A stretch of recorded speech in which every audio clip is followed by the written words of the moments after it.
As crypto contagion continues, we have BlockFi following in FTX's footsteps in filing for bankruptcy. Joining us now to discuss is Bernstein Managing Director of Global Digital Assets, Gautam Chhugani. Welcome to the show. So let's talk about this. Thank you. We've been talking a little bit about BlockFi already, but I guess the question that a lot of people have is, what do you think is the next shoe to drop, the next domino to fall? You know, choose your metaphor there. But clearly there's a lot of nervousness in the market because we've seen so many companies halting withdrawals. Halting withdrawals is usually not a good sign. So yeah, I'm curious how much more you think there is left to come, and if there's any particular companies that are on your radar. Sure. So, I think the way FTX played out is that most of the money that was exposed was retail money, and which was kind of exposed to the markets, which resulted in this big hole in the balance sheet. And obviously, you had the lending relationships, which were pretty much revealed back in June.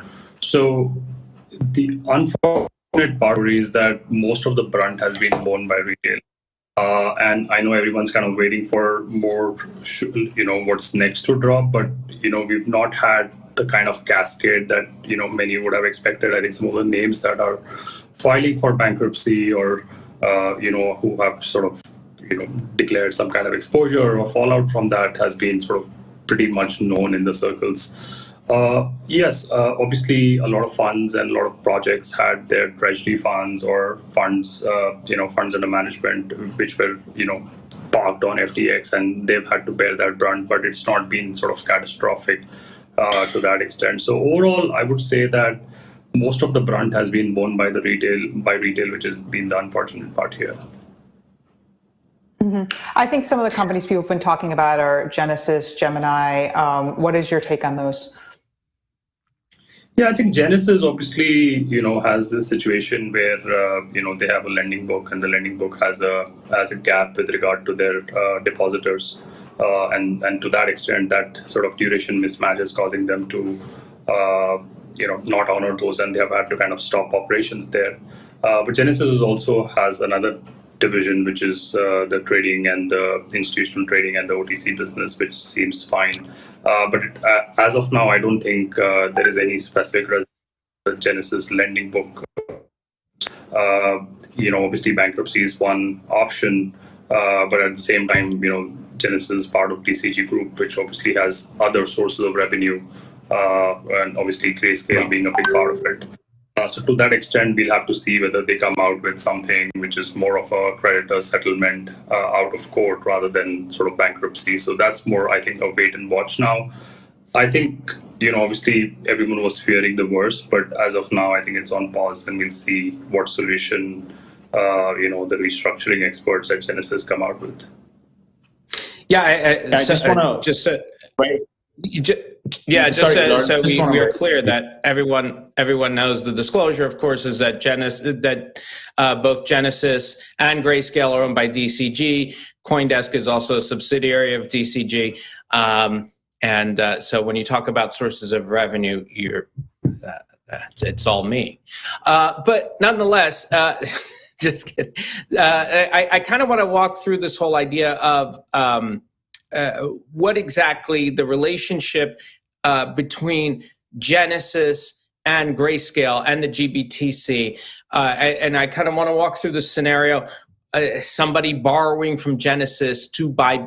Now, what would have been the way in which they would have used the two companies? They would borrow from Genesis, buy Bitcoin, receive GBTC in exchange for that Bitcoin, and then use that GBTC as collateral for more borrowing? Is that kind of what we got a sense of what was happening there?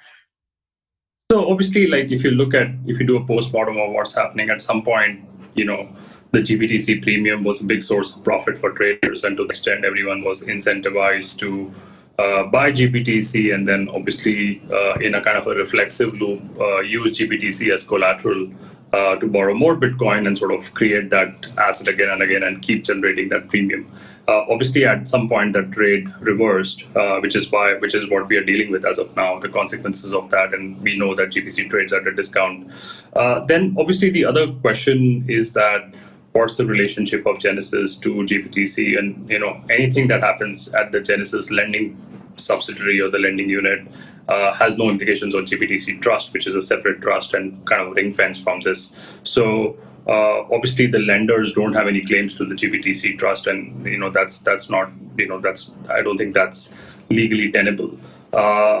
Obviously, I think Grayscale itself, given that they want to convert the GBTC Trust into a long-term ETF product, that's a call that Grayscale has to take. Whether what's the long-term outcome on the GBTC, because GBTC continues to trade at a discount.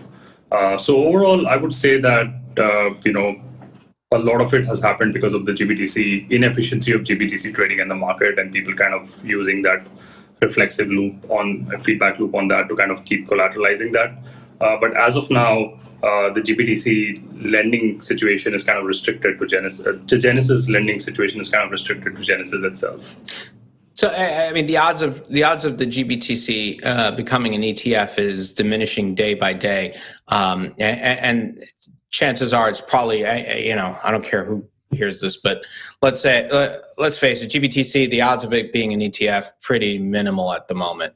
So, what happens next? Yeah, I mean, I think that's something which is very hard to comment on. I'm not sure the situation today, which is kind of played out between DCG and Genesis, will have implications of sort of which impacts the chances of GBTC or Grayscale to become an ETF. I think that matter is in the code of law.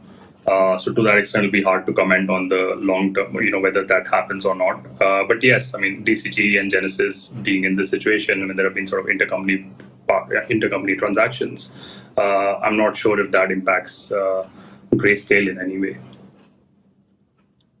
Gautam, when you actually basically said that DCG, even in the most adverse scenario, would prefer to hold on to Grayscale over Genesis, keeping in mind the fact that Grayscale is DCG's flagship business and its cash cow.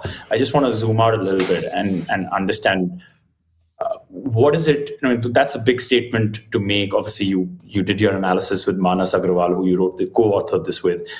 But now that you've made that clear, what is the next thing that you're watching as we keep talking about the next shoe to fall, the next domino to fall? What are you watching very closely? What do you have a hunch? I think we're going to be... Sorry to interrupt. I think we're going to be in this situation for a while. I think everyone is kind of watching. I never say never, but I don't think anything sort of is out there, given, as I said, that most of the challenges of FTX were dealt with by the retail in terms of retail bearing the loss. And the contentious activity or the lending activity has been restricted to these few players who've been, we know the names, such as BlockFi, Genesis, and the other sort of centralized lenders. So it's been a very specific activity in the market. And those are the ones who've taken the most brunt at the business level.